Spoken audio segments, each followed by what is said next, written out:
Hello, fellow Movie Crusaders, and welcome to the latest episode of Actor, Actress, Director Showcase. We still haven't figured out a better name for it yet.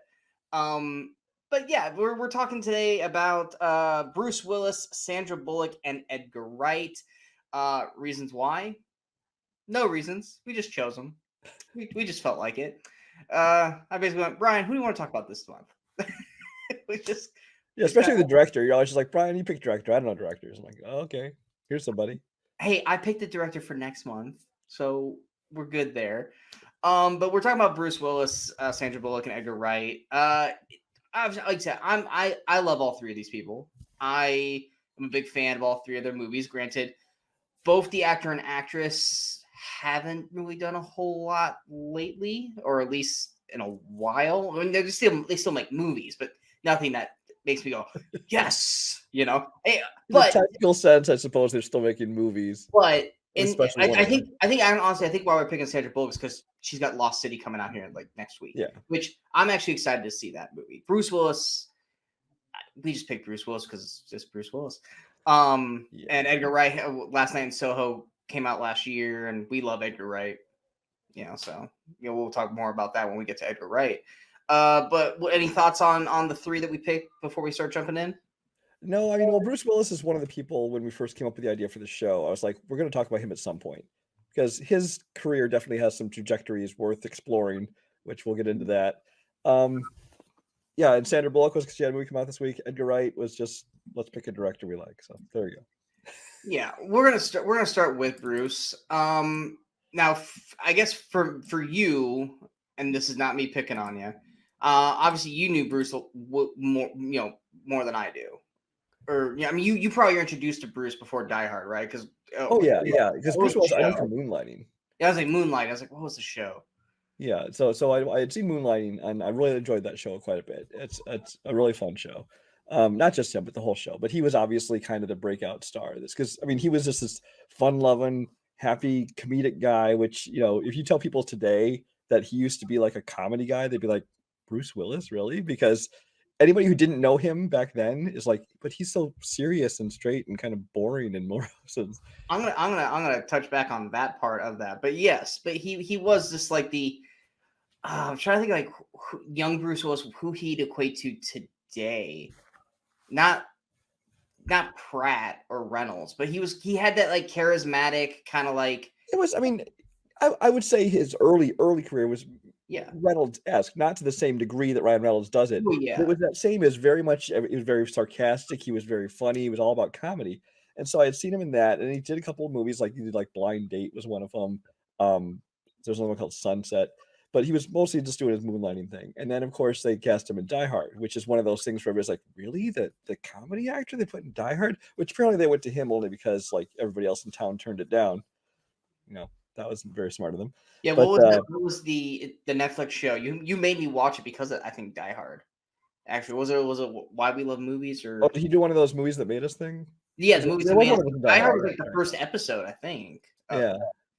And it explains that whole ordeal, how, like, they didn't even put Bruce on the poster because he wasn't marketable enough, and he had to shoot this and Moonlighting at the same time. Like one was shot in the day, the other was shot at night, and Bruce was very like annoyed throughout the whole thing and all that stuff. But I mean, he did that, and he kind of broke out as this big action star, and of course, I mean, because Die Hard it's obviously a serious action adventure.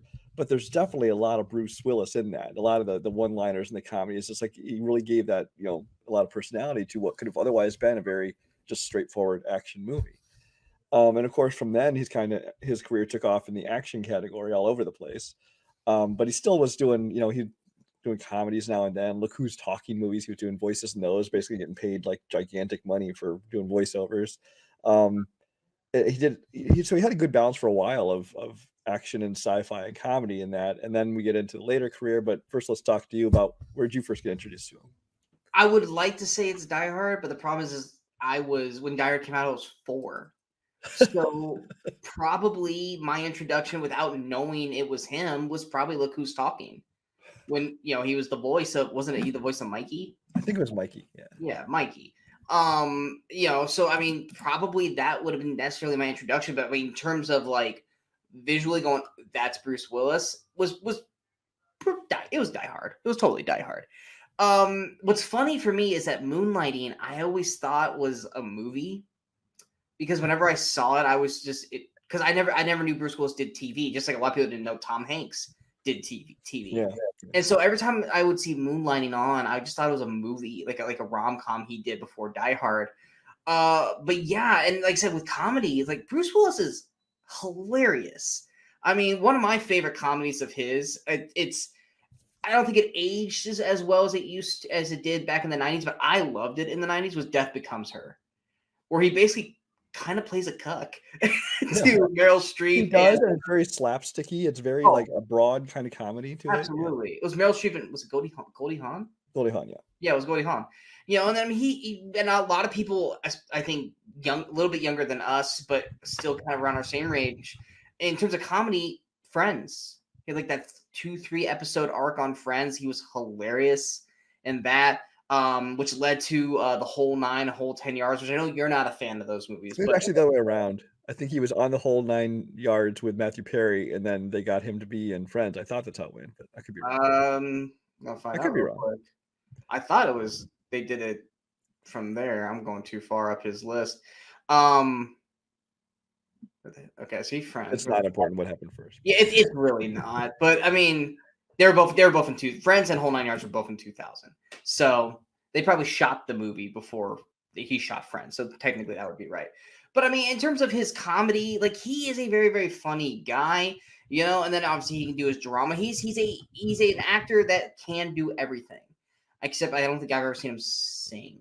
Not sure. No, that's not true. I own 2 CDs of him singing. No, but I'm sorry, has he done it in movies? Like the only thing he's done in movies is Hudson Hawk. Okay. Which has musical numbers, which Hudson Hawk is hated by a lot of people. I love Hudson Hawk. I admit it's a weird movie. It's basically a live action Looney Tunes cartoon, so it's weird. But I love it. But he does sing in that. And then he actually did it was not released to theaters, but there was a straight to video thing called The Return of Bruno, which was it was like a mockumentary kind of thing about his character, because his like alternate alter ego, which he put out his albums under, was his name Bruno, who did put out these like soul and blues kind of albums. So basically you're saying he's oh god, what's his name from Parks and Rec? Where he's I never watched Parks and Rec. Oh, you never watched Parks and Rec. Okay. For anyone who's Parks and Rec, you guys 100% know who I'm talking about.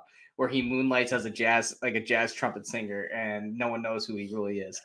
But so he did this mockumentary that came out on video, and I remember seeing that. But other than that, I don't think he's done any other singing in movies that I recall. Yeah, I mean he's done horror, he's done action, he's done drama, he's done animated. Over the Hedge to me is that's such an underrated movie.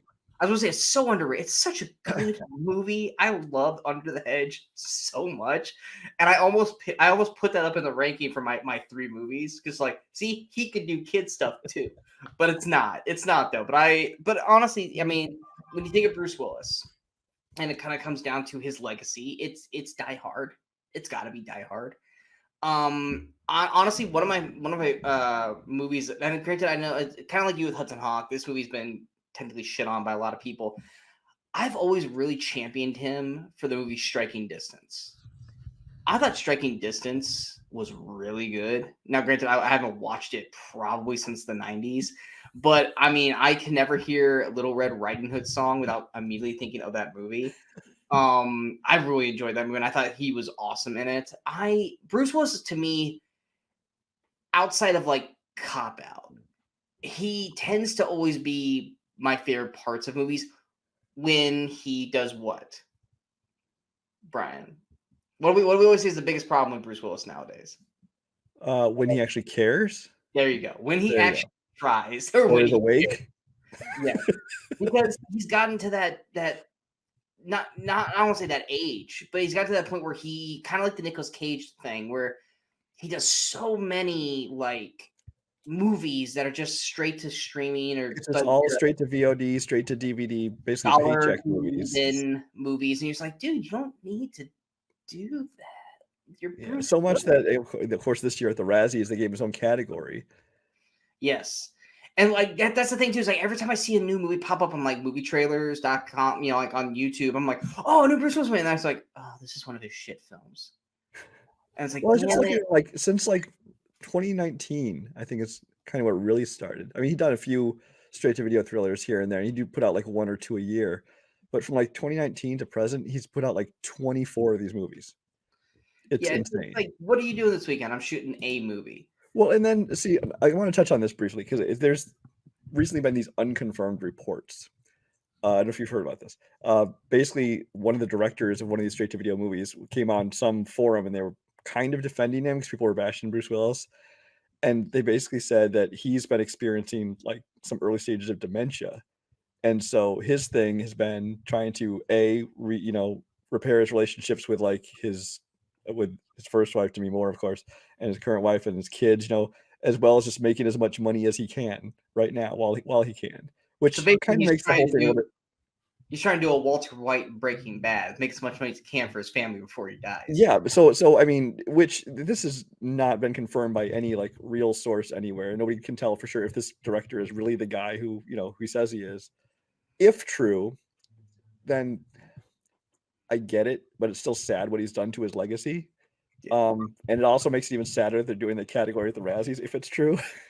but like I said, nobody knows if it is or not, and he's not going to come out and say anything about it. But the point is, I mean, he went through his early career when he was one of my favorite actors. I mean, back around Die Hard, Last Boy Scout, Hudson Hawk, a lot of those early in his career, he was one of my favorite actors, period. And he went into kind of that after 2000. I thought he started being less fun. That's kind of when he stopped really being fun. He started trying to do a lot. I mean, basically, he did like Sixth Sense. It was kind of when he kind of made that transition to a lot of serious straight roles. Not really.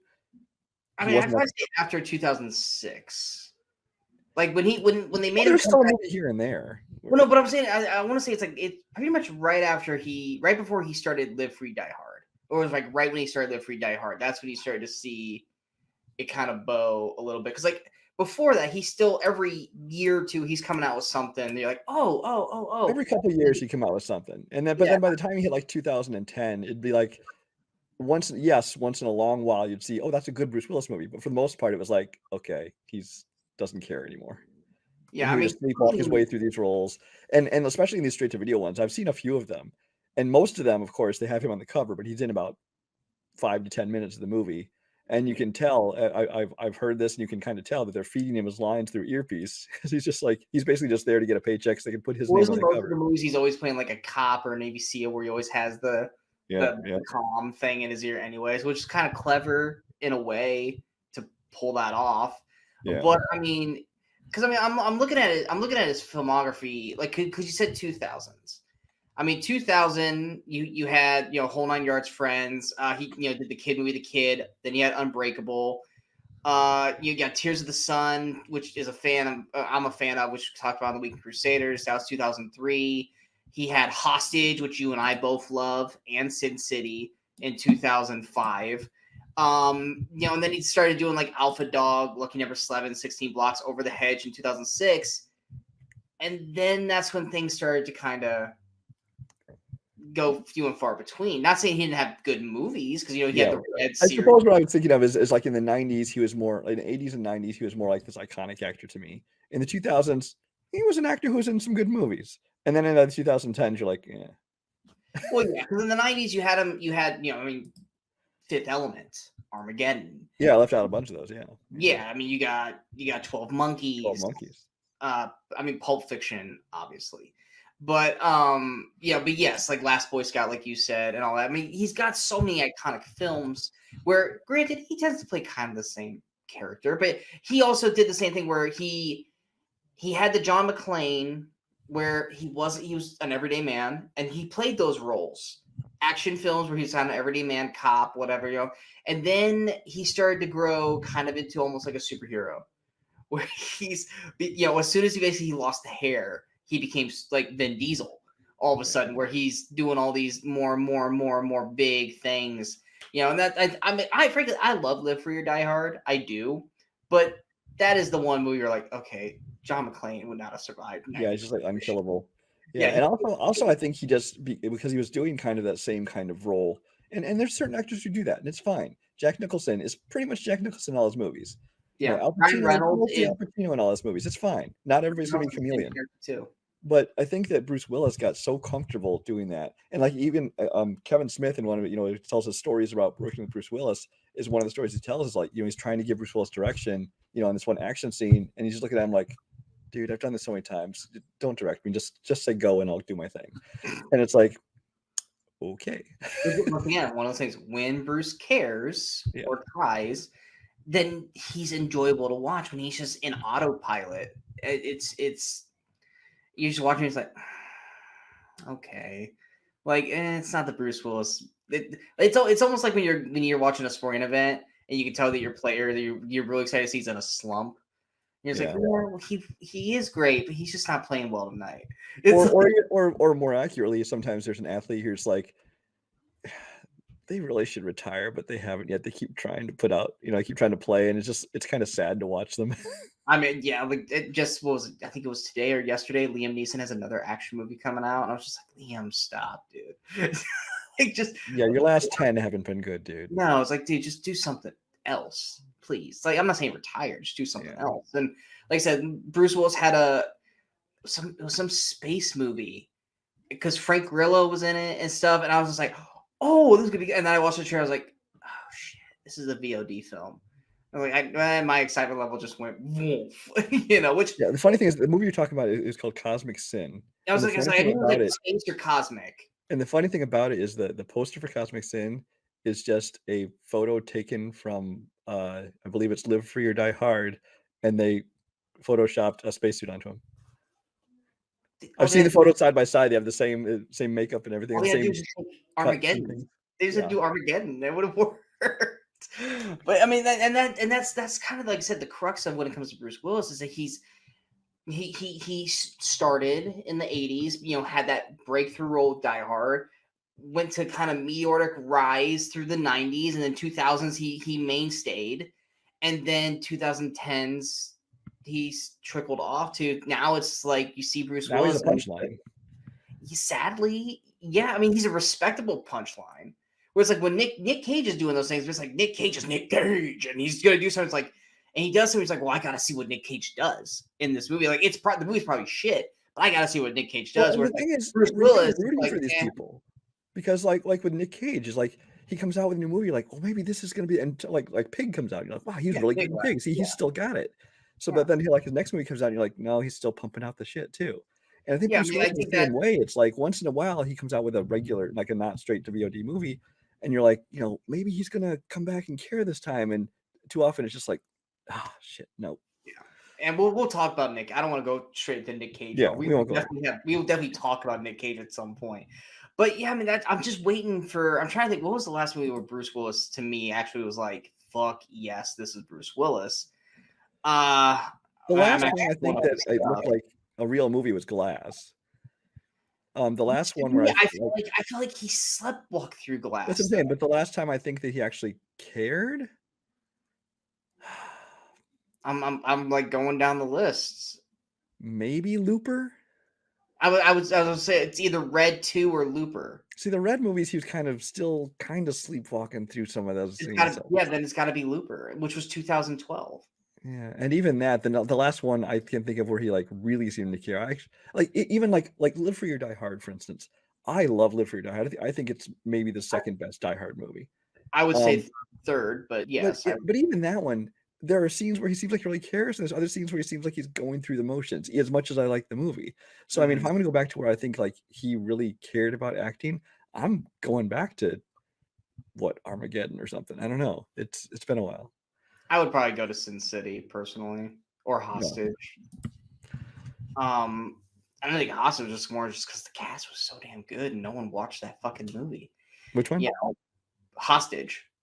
Oh yeah, because by the time Hostage came out, it was like we're never getting another Die Hard movie, and I'm like, this is kind of the closest we're getting to another Die Hard because Hostage I really enjoyed, and of course was it Ben Foster and Jonathan Tucker Jackson? I think his name was who? Jonathan Jackson. I think was the other guy. Oh, Jonathan Tucker. Jonathan Tucker. Sorry. Yeah. I'll get this mixed up. Yeah, but those two with Ben Foster and him, I think it was actually a very good movie. Another one that hardly anybody's seen, I think. Yeah, if no one's seen Hostage, fucking check Hostage out. Hostage is awesome. I love that movie so much. You and I both love that movie so much.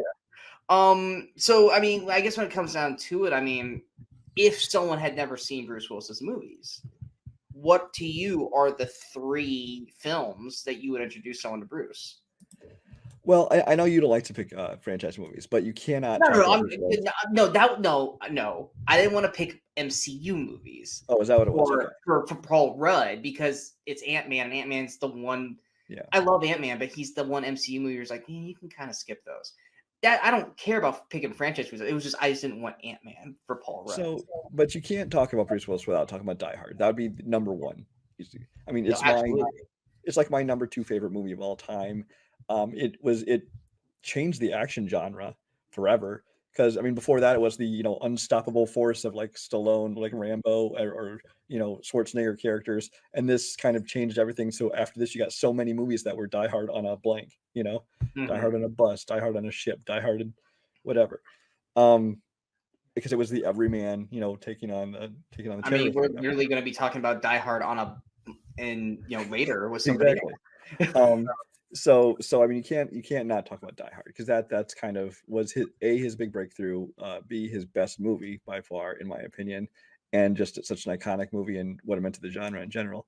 The second movie I'd talk about, I'd actually probably go with Hudson Hawk, not because I think everyone will love this movie, because a lot of people I need to see this movie, but because you will see the pure comedic side of Bruce Willis. And this is one of those movies that you can tell. And now he was also like one of the co-writers, at least he came up with the story. I don't know if he wrote the actual screenplay, but he came up with the story, and he was a producer on it, and he got to sing. And this is just, you could tell he had a blast making it. And this is Bruce Willis, full comedy mode. He's grinning ear to ear almost the entire movie. Not even just his little, his usual smirk that he has, but he's just actually happy and funny, which you have not seen in decades at this point. Yeah.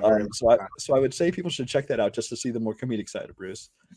And the third one, I'd probably go with 12 Monkeys, because 12 Monkeys, while it was kind of that same era, it's like the Die Hards, things like that, it was kind of one of the first movies that he was more of a serious actor, but it wasn't like just like he did stuff like In Country, which is pure drama. But this one, he was a serious actor, but it kind of was stretching. He wasn't just playing the same character. He was playing somebody who mentally maybe wasn't all there. It was a different style of film for him, because you had Terry Gilliam directing this, of course, from Monty Python. You had Brad Pitt was great in it. But it's just it's one of the few movies I think that, at least especially in that era, in his prime, that was not just a cookie cutter movie like the rest of his other ones. Shockingly, 2 of your movies I have never seen, because I've never seen 12 Monkeys. Never seen it. I always heard that it was just too convoluted and stuff. Oh well, it's any movie that involves any kind of time travel thing can get a little bit convoluted, but yeah, it is. It's worth seeing. Check it out. Okay. Brad Pitt's awesome in it too. I think he had an Oscar nomination for it. Brad Pitt's awesome in mostly everything. Yes. So for me, obviously, Die Hard. It has. I mean, there is no Bruce Willis without Die Hard. So you can't do you must watch Bruce Willis without watching Die Hard, especially for Alan Rickman's performance. Yeah, Bruce Willis wouldn't have even had the career he had without Die Hard. He would have been the guy from Moonlighting who did some other comedy movies. I'm not saying he wouldn't have had a good career, but he wouldn't be where he is today. We probably wouldn't be talking about him right now if it wasn't for Die Hard. My number 2 movie is obviously one of our favorites, which I'm surprised it wasn't on your list, and that's Fifth Element. Oh, I love Fifth Element. I love Fifth Element so much, and that was to me one of those movies. Granted, it was still earlier in his career where he played it like he really didn't give a shit, but everything else works around him so well in that movie, mainly Chris Tucker and the rest of the cast, that it almost like I felt like in the beginning of the film he just didn't look like he gave a shit, and like halfway through the film, Bruce Willis kind of woke up. Really started to be in it. Now, great. To me, I love Fifth Element. I'll tell you the reason I didn't pick it is because Fifth Element, his character in it, feels like John McClane in space, and so I wanted to have a little bit more of a different character to it. To me, this felt more like Bruce Willis, where he's like, "I'm just shooting a freaking sci-fi film. I don't give a shit." And then when they finally get to Florence Paradise, he's like, okay, this movie's actually fun. Let's play this kind of thing. Like I really loved I love Fifth Element so much. We talked about it on the Weekend Crusaders. Like we love that movie. So that would be my number 2. The kind of show that like Die Hard, once again action comedy ish, because he was funny in Die Hard. Fifth Element, action comedy ish. And when it comes down to my third film, I'm still weighing it because I have one where it's an ensemble cast, but I don't know if I can really pick it, which was Armageddon, because he does make you cry at the end. So he shows the acting chops right there. I'm not gonna pick Sixth Sense because it's just so meh. I'm actually going to pick another Die Hard movie, which is Die Hard with a Vengeance. I love Die Hard with a Vengeance. It's my second favorite Die Hard. It was also the movie that introduced me to Samuel L. Jackson, or it was my movie that made me take notice of Samuel L. Jackson. It wasn't Jurassic Park. It was because that was a year after Pulp Fiction. So yeah, and I had seen Samuel L. Jackson in Jurassic Park, but I didn't. But he was the hold on to your butts guy. Like I didn't. But Die Hard with a Vengeance, him with Bruce. And I love Jeremy Irons as the villain. I love this, like having to have them go all around the city and solve these riddles, and which is what Batman should have been doing in the Batman with the Riddler. I still love the Batman, but still, that was the funny thing is, I don't know if I've told you this before. That was a script called Simon Says, not the Dennis Rodman one. The script for Die Hard with a Vengeance was a script called Simon Says, which originally was going to be they picked up to be a Brandon Lee movie, but of course he died. Then they were going to make it a Lethal Weapon movie, decided not to make it a Lethal Weapon movie, so they decided, let's turn it into a Die Hard movie. So they turned it into I don't know if I would have liked Mel Gibson and Danny Glover doing this kind of film. Yeah, I think it worked well with should I have picked like I'm surprised you didn't pick Last Boy Scout personally, because you love that movie so much. But should I pick like Pulp Fiction or something like, or Over the Hedge, so he can do kids movies? No, I picked Die Hard with a Vengeance because I love Bruce Willis in that one. To me, that was when. Now, granted, it was the third Die Hard, but I feel like that was Bruce Willis just more like he felt like he had just fully embodied John McClane, and that he felt lived in John McClane at that point because he didn't have to worry about the wife. Now, granted, the wife was a story element in the film, but he didn't have to worry about saving the wife. It was more just, here's John McClane. This person's coming after John. It's got connective tissue to the first Die Hard film, and you have Samuel L. Jackson. And I love that movie. Those brought back the original director too. So yes, it is. That's why you're like, I love Live Free or Die Hard, but it is number 3 for me because I love Die Hard with a Vengeance. But yeah, if you guys had not seen any of those movies, it's Bruce Willis. If you guys are watching this, you've seen those movies. Well, at least my movies. Well, no, Sean has not seen 2 of mine, so he has homework. Hudson Hawk, maybe not. Most people who are sci-fi fans have probably seen 12 Monkeys. I just didn't because everyone told me it was just. I listen to people, and you shouldn't listen to people. I know. Granted, well, oh god, what was it? What movie did you tell me to watch? Oh yeah, Crimson Tide. I watched Crimson Tide. Last episode we did of this, you were like, you need to go watch Crimson Tide. And that night, I watched Crimson Tide. It was very good. It was very good. It wouldn't have been one of my 3 for McTiernan, but it was very good. So, Tony Scott, not McTiernan. I said McTiernan earlier too. It's okay. Tony Scott. But yeah. So we're gonna move on now to Sandra Bullock. I love Sandra Bullock. I have always loved Sandra Bullock. I think she's funny. She's beautiful. She's enjoyable to watch. Brian, you're not as much of a big fan of Sandra Bullock, or at least not anymore. Anyway, right? I was the hugest fan of Sandra Bullock. So I think, okay, so earlier career, I think I had seen Love Potion number 9. Of course, I'd seen The Vanishing, Sean's favorite movie of last year. There's a movie called Thing Called Love with River Phoenix. I'd seen these movies that she was in, but didn't take notice of her. Demolition Man was kind of the first one where you really started to take notice of her because she had this great supporting role. She obviously had a lot of charm to her. She was fun, which the whole tone of that movie is kind of that same kind of lighthearted and fun thing to it in the middle of this action sci-fi spectacle. But then, of course, it was Speed right after Die Hard. Speed is the movie that really kind of made her the superstar and made me fall in love with her because, not only did she fit the role very well and so that she played very well, but like I said, she's a beautiful woman. She's charming. She was funny, but she was kind of that kind of relatable kind of character. She wasn't like this, this gorgeous person who seems like aloof, whatever.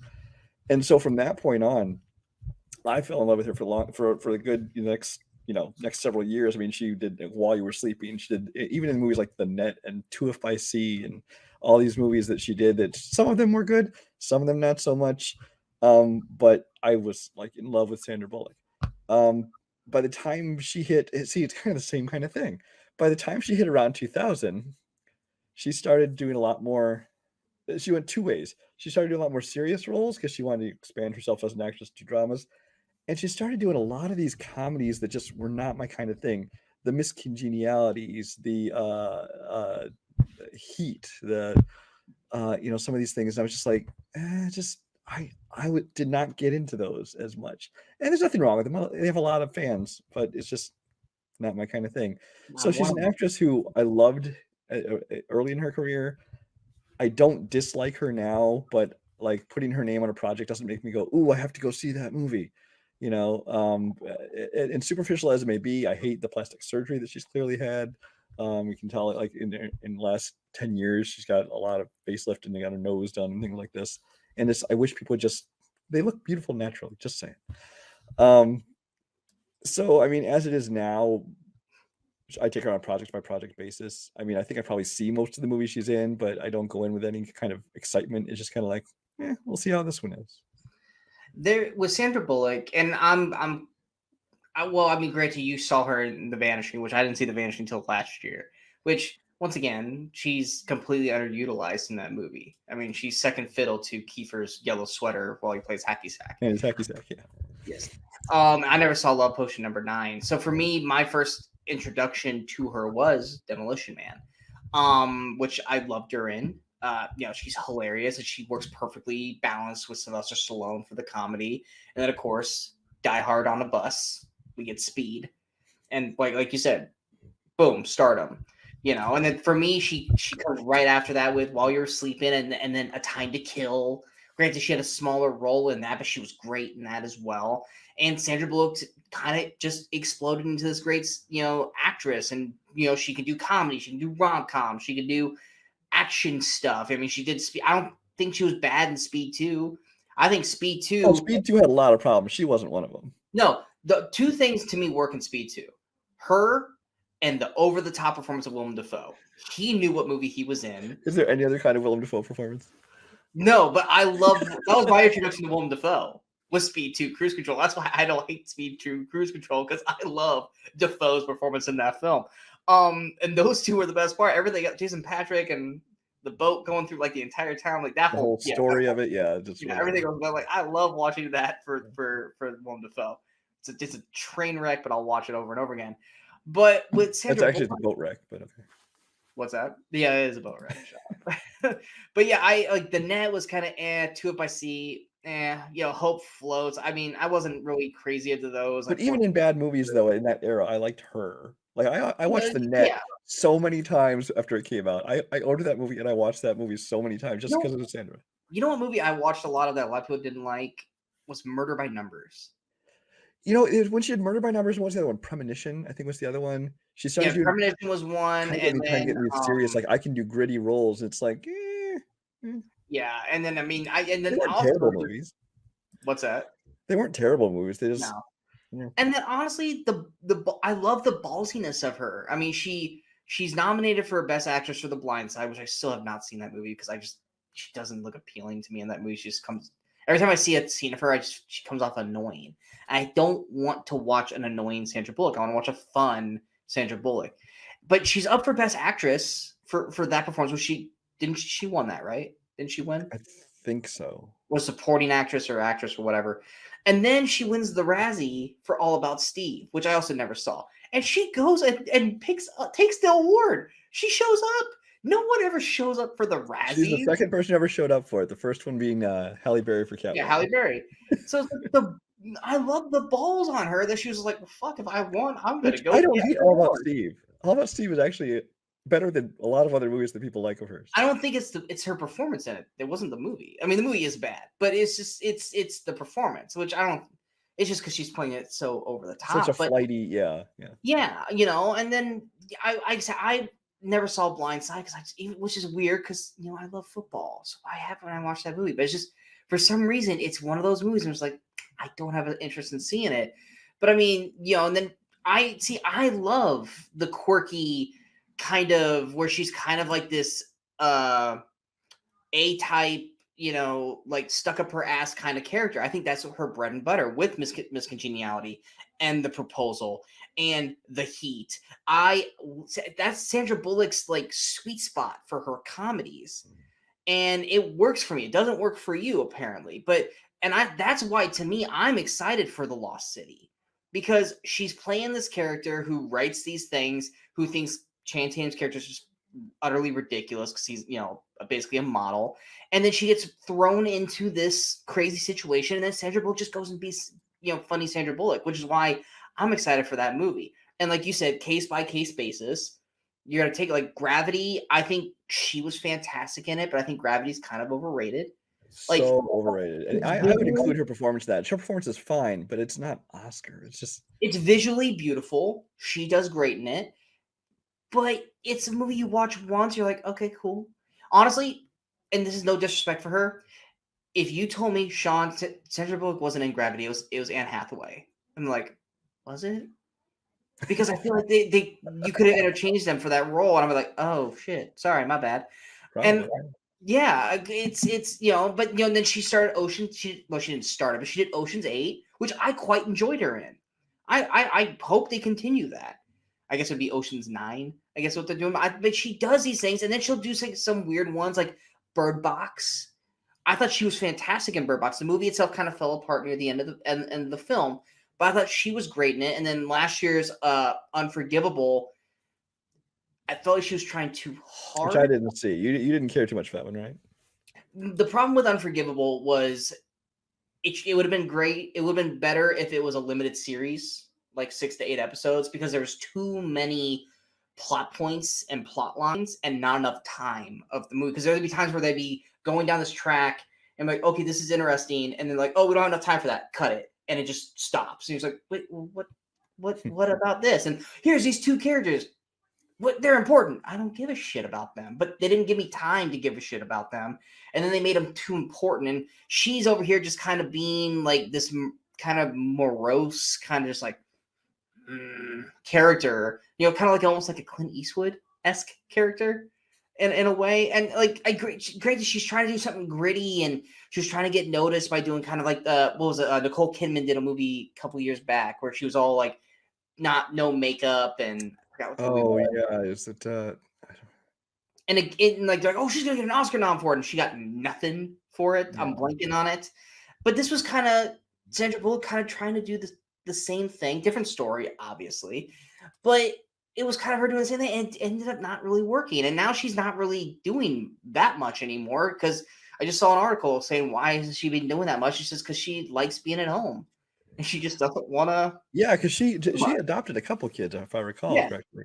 So she's and I have no problem with these people that decide I'm going to step away or at least back off and not do so much work because I want to have family. More power to you. I was totally. There's nothing wrong with that. Yeah, you guys are humans, also. But more importantly, she will be. I mean, as much as it seems like has a bit part in it, she is in Bullet Train. So. I was about to say that she will be in Bullet Train, which is one of your most anticipated films of the year, one of mine as well. But yours is definitely a lot higher on the list. Which, granted, since we did the most anticipated, we got a trailer for it, and I'm super excited for it now.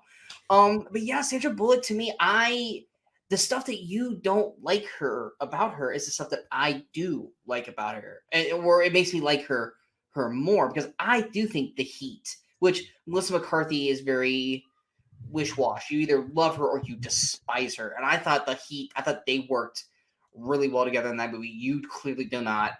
I don't understand why you hate Miss Congeniality. Like, I can go with the sequel. Miss Congeniality is not one that I hate. It's just one I'm just ambivalent about. I thought she was fantastic in that film. I had to watch that movie way too much because, I got a mother and an older sister, so they always had Miss Congeniality on. Mm-hmm. But I love Sandra Bullock in that film. But I mean, granted, if we didn't have Speed, that's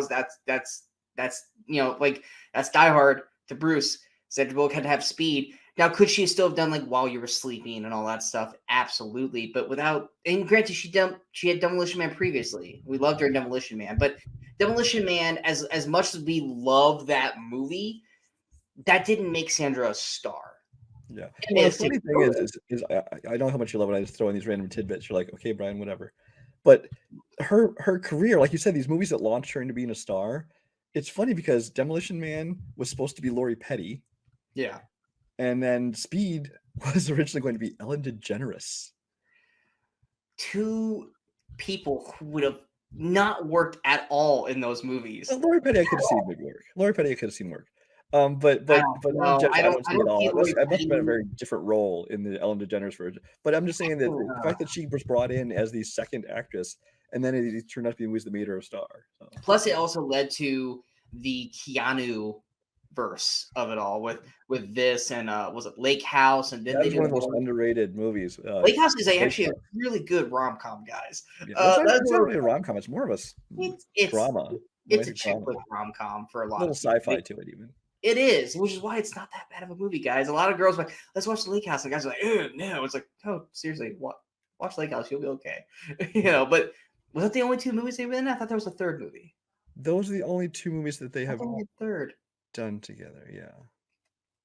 I don't know. For some reason, I thought there was a third film, but I guess not. I don't think but she has so many of these movies that are actually really good films, and it's just one of those things where she's also just kind of, I don't want to say she's teetered off, because she just took a break after Ocean's 8. She kind of, I mean, like I said, she came out with like Bird Box and The Unforgivable, but she did kind of take a good break after a while, where I don't want to say a lot of people forgot about Sandra Bullock, but it was just one of those things that when she finally did come back, you're like, oh my God, where have you been?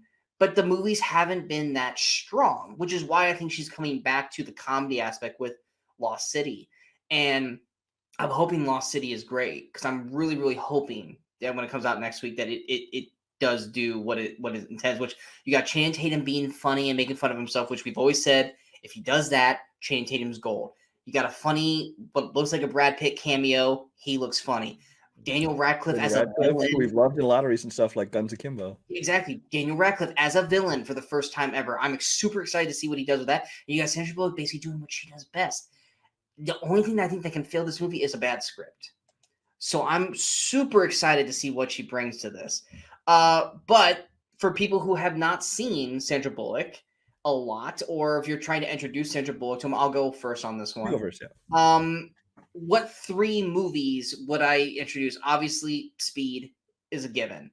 Definitely Speed, because for the most part, she's on camera almost the entire damn time with Keanu. And they basically are just having to play off each other, because Dennis Hopper. Dennis Hopper. I want to say Dennis Hoskins. Like, that's not right.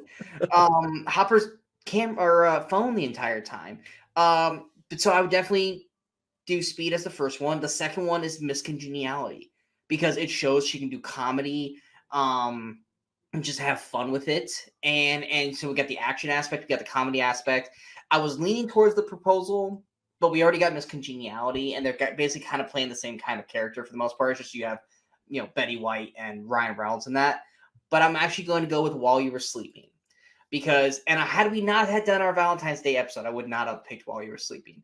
But Sandra Bullock is just such an adorable, lovable character in that you're just like, I love Sandra Bullock in this, and I want to be Bill Pullman in this movie. I want to date Sandra Bullock in this film.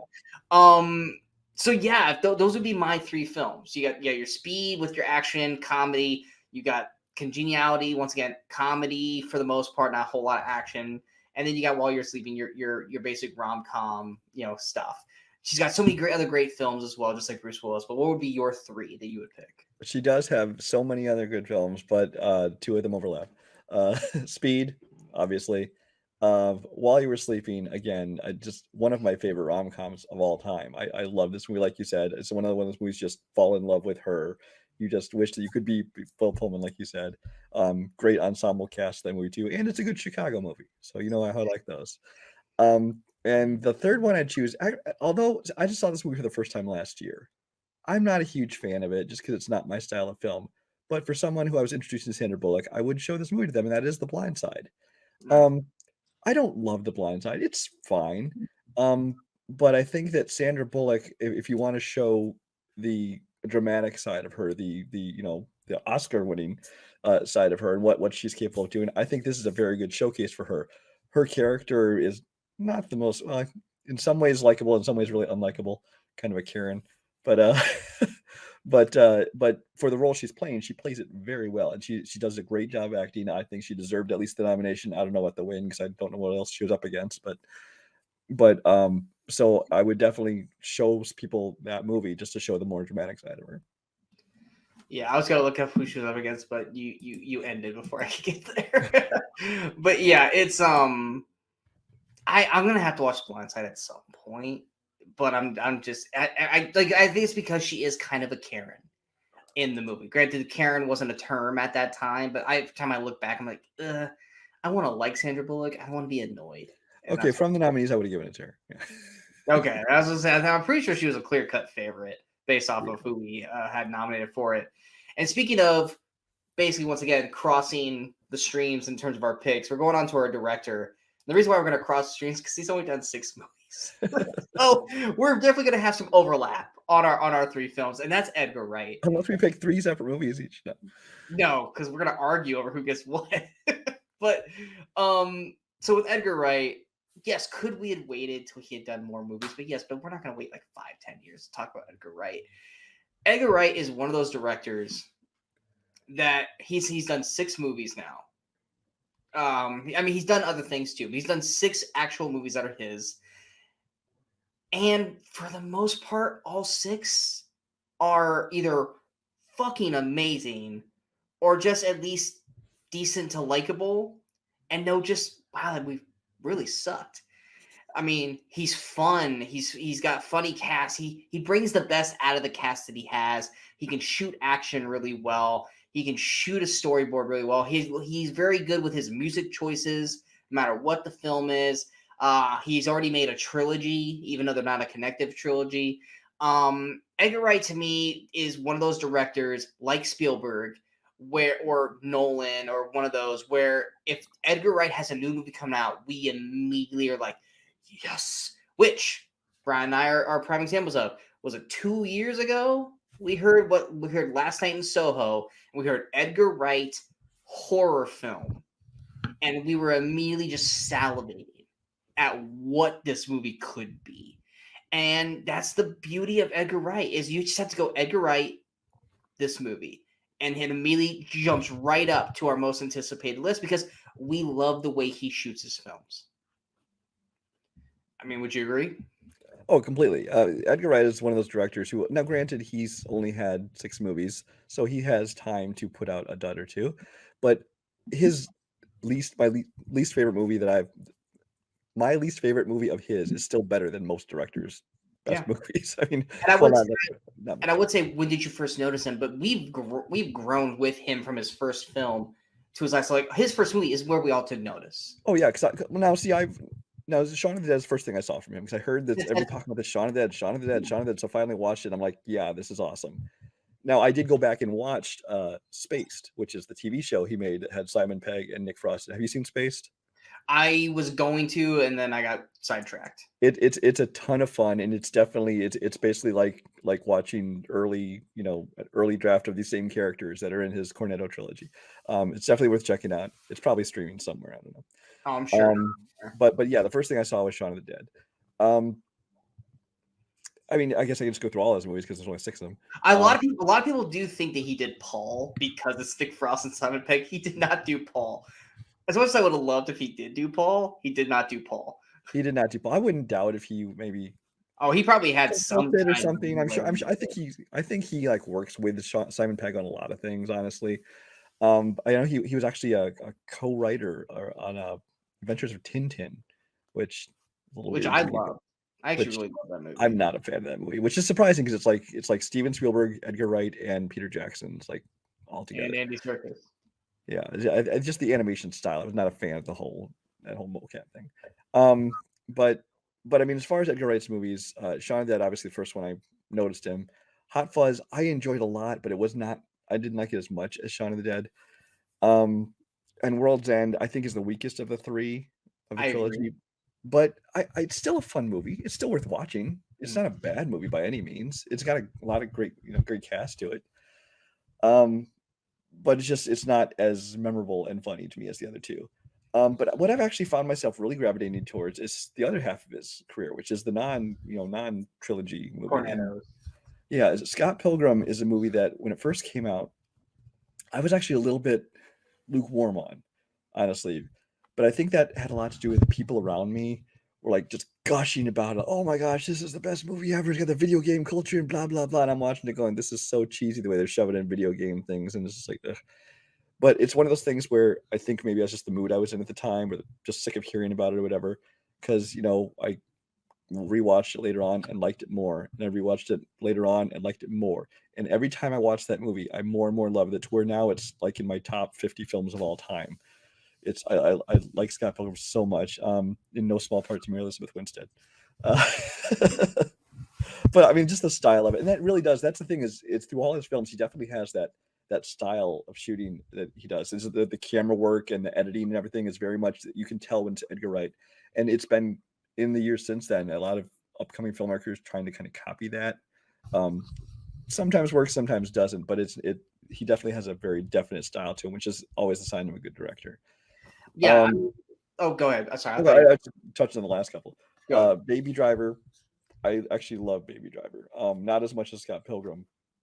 A lot of people are big on the music aspect of it, which I like the music to it. But this is actually not even what I like the most about the movie. I like the style of it. I like the characters. I like the interplay. It's just a fun movie with a lot of good energy to it. And last night in Soho, the funny thing is, but we heard Edgar Wright horror, and we're like, oh, we're in. And the horror aspect of the movie was actually our least favorite part of the movie. Well, mine. I mean, it was mine as well. The stuff when it was just a character story, whether it be dealing with Thomas McKenzie or dealing with the Anya Taylor-Joy side of it, I was really into both of those stories. I was kind of enjoying the movie. I was kind of waiting to see where they were going, how it was going to work out, the mystery of it all. Once they got into kind of the overt horror aspect of it, it was kind of like, eh. But the rest of it, wasn't that the horror part was bad. It's just that he didn't necessarily build up the horror. It was just thrown in there. Well, it wasn't bad. It was just, I think, the weakest part of the movie for me. It was just thrown in. And also, you can tell it's kind of, and it's one of those movies you can tell the director had a passion. Like, this is a movie he wanted to make because he loves that 1960s London culture, and that's just not my scene. It's kind of like I'm not a big fan of the era in America, much less in London. And so I was kind of like, whatever, but I'll enjoy the movie for what it is. And so I like the movie, but not as much as some of his other ones. What are your thoughts on his filmography? I mean, obviously, like I said, my introduction to him was obviously Shaun of the Dead. You have this movie where it's like, hey, zombies, it can be funny. And it's like, oh, okay, I'll check it out. And I loved it. I mean, literally my first, in terms of not my first moment, but it's like when I think of Shaun of the Dead, obviously there's so many moments. But to me, the one moment where I was like, okay, this is funny, it's when I'm blanking on Sean. I'm blanking on Nick Frost's character name at the time. So am I, honestly. Yeah, I'm honestly blanking on Nick Frost's character name, but they're leaving the Winchester. Ed. And they're singing, and then and you hear the song go, he just fucked it up, didn't he? That moment right there, I was like, okay, this is actually pretty funny. And then it just keeps building and building and going from there. I love the style, the way he shoots things. He's brutal with his action, and you aren't expecting it because you're like, oh, I'm watching this kind of comedy. And you know how those comedies go. There's going to be slapsticky action, but then it gets to the kind of brutal, oh, when it was it's David, where they just rip him to shreds. And Shaun, then he's like, I was not holy crap. It's just it builds. He's one of those things, and I've said this, and Shaun of the Dead is to me, Shaun of the Dead and Scott Pilgrim are the two movies that I think he does perfectly. But his other ones, and I've said this to you, when he hits the third act, he turns everything up to an 11 and either can work or it doesn't work. Now, I was really, really critical of him when I first. It's always like when I first watch it because I think I'm not prepared for to turn to an 11. Now, like Hot Fuzz, I was like, okay, Hot Fuzz is kind of this buddy cop thing, a small town. There's this big mystery, but then in the last act, it just turns into a shoot 'em up, crazy, thing. It's like this just feels like a totally different other kind of film.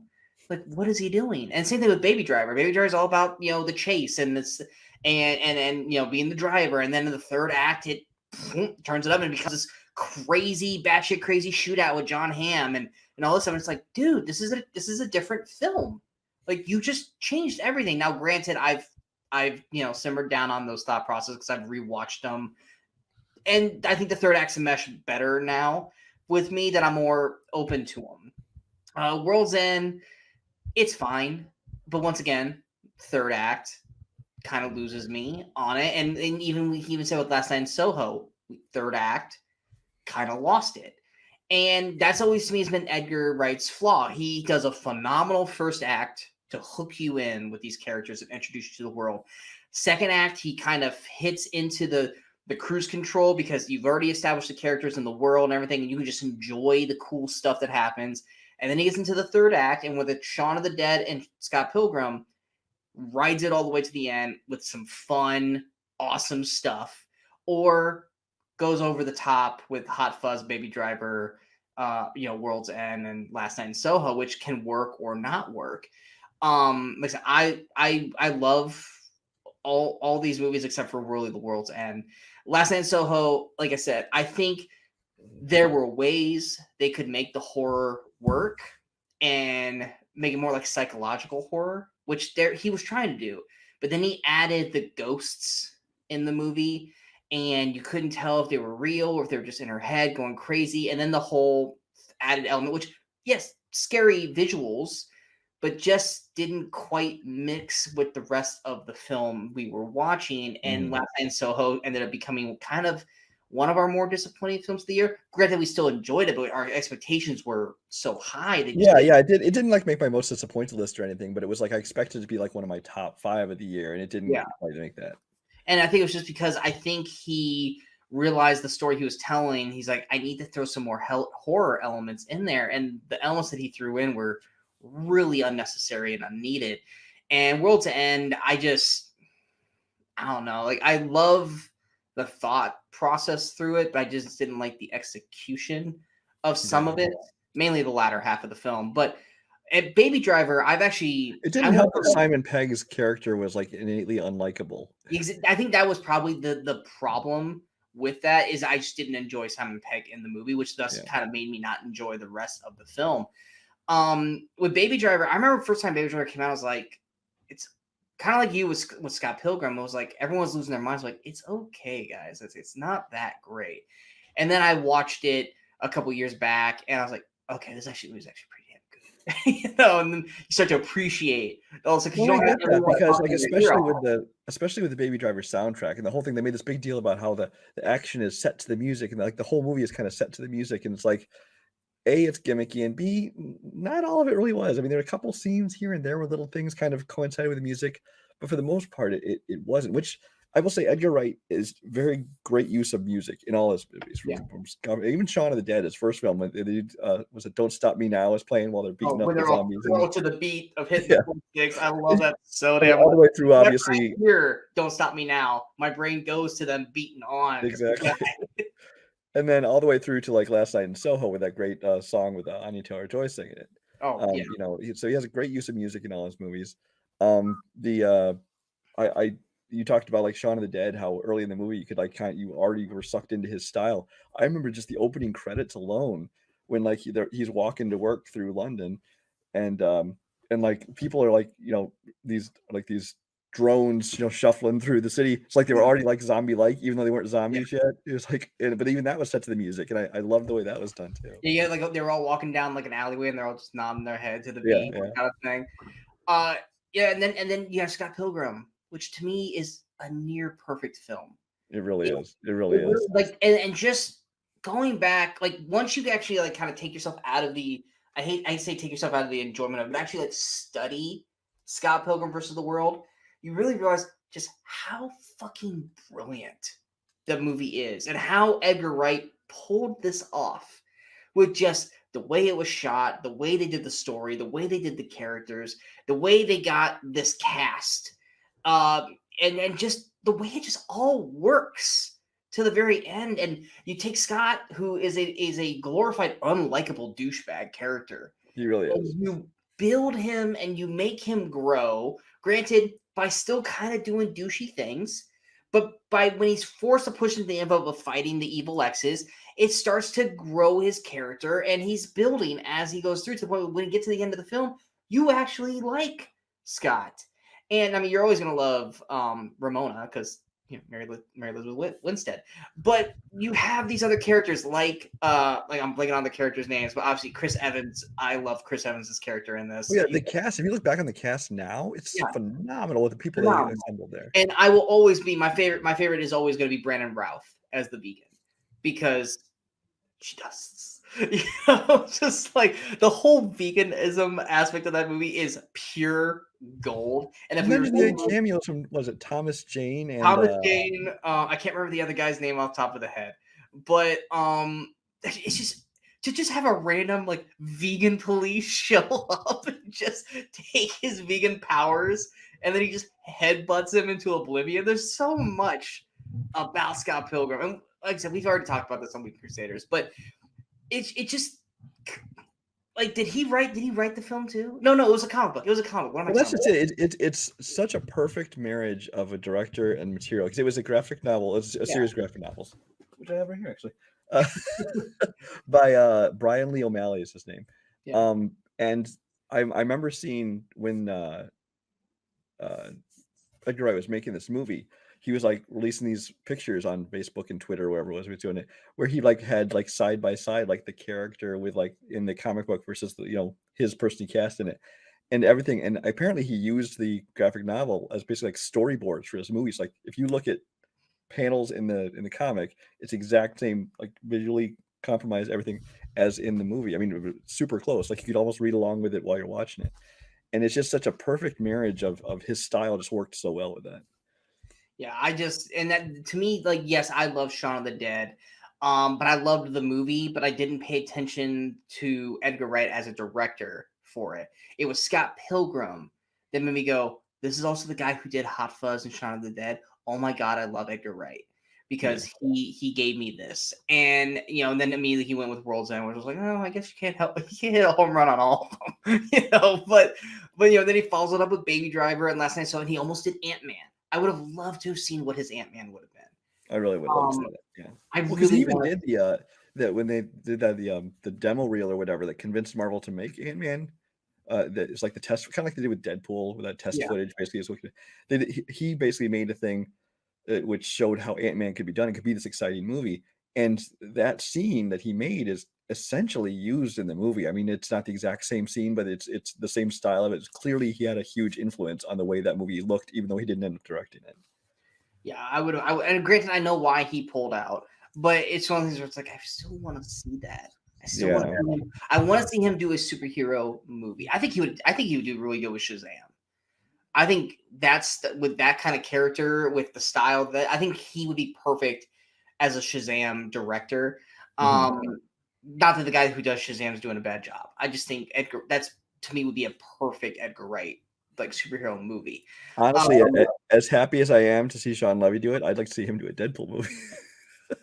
Yes, I'm super happy for Sean Levy as well. But yes, Edgar Wright's Deadpool with Ryan Reynolds would be pretty awesome. Fun. Or honestly, no, I would want a Deadpool Spider-Man movie with Edgar Wright because you have that whole element, or a Deadpool Wolverine movie with Edgar Wright. But yeah, like so I guess, I mean, like I said, we only have 6 movies to decide from. But if you were going to introduce someone to Edgar Wright, granted they'd probably already seen these movies, but if you're going to pick 3 movies to introduce someone to the director Edgar Wright, what 3 movies would you pick? I would almost recommend they watch Spaced first. But since we're just talking about movies, it's going to be Shaun of the Dead, obviously, Scott Pilgrim, and probably Baby Driver. We have the same 3. I kind of thought that was. I was leaning towards Hot Fuzz, but then it's like I decided against that because I don't want someone to think that he can only work with Scott Frost or Nick Frost and oh my god, my Simon Pegg. I was like Scott Pass. No, Scott, no. Because yes, they're both great films, but I think doing Baby Driver instead of Hot Fuzz shows that he can work with anybody. Because you look at the cast of Baby Driver, and like Hot Fuzz, a lot of it's the same kind of people from Shaun of the Dead, and it makes it look like he's kind of stays in this one little lane kind of thing. But with Shaun of the Dead, Scott Pilgrim, and Baby Driver, those are three separate different kinds of films, three different kind of casts, and it shows the range Edgar Wright can do as a director. And yeah, I mean, granted, very, very rarely will this probably ever happen again with all three picks because Right. we have such we usually tend to pick people with larger filmographies. Exactly. So I mean, I guess enjoy it while we can. That we got all three. There's your Scott Pilgrim. That's only volume 1. There's 6 of them. Yeah, and I there's so many people who are wanting a sequel to Scott Pilgrim. But it's like you can't have a sequel. The books. There's a video game that's actually kind of fun. I had on PlayStation.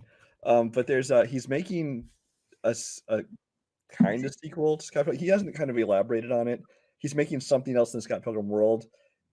I think it's going to go be on streaming, and I think it's an animated thing. So it's like I will check out anything he makes, and since I like graphic novel, I'll probably like the animated thing. But it's not going to be the movie. You know what I mean?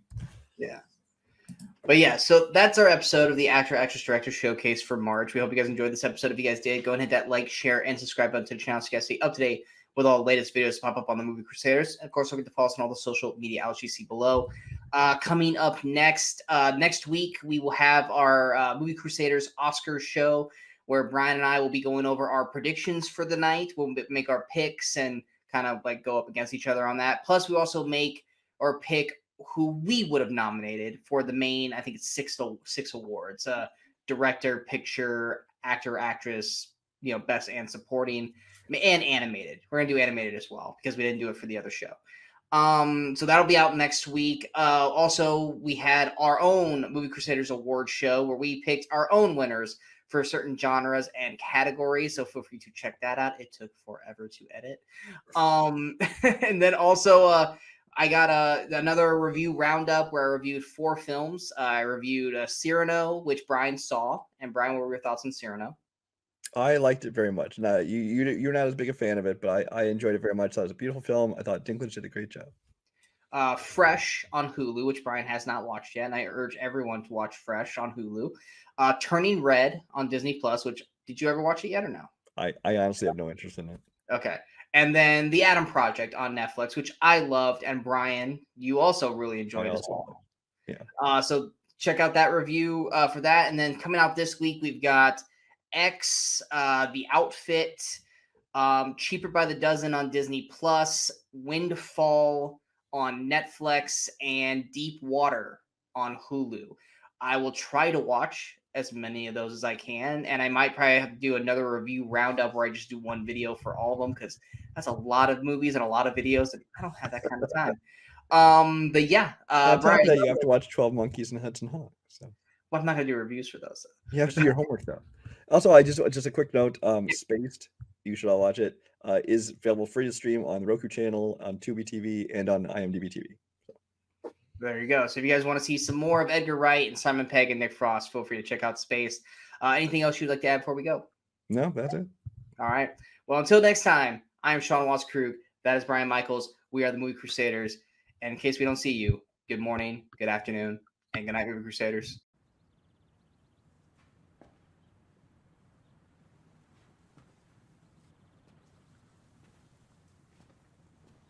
You're still here. It's over. Go home.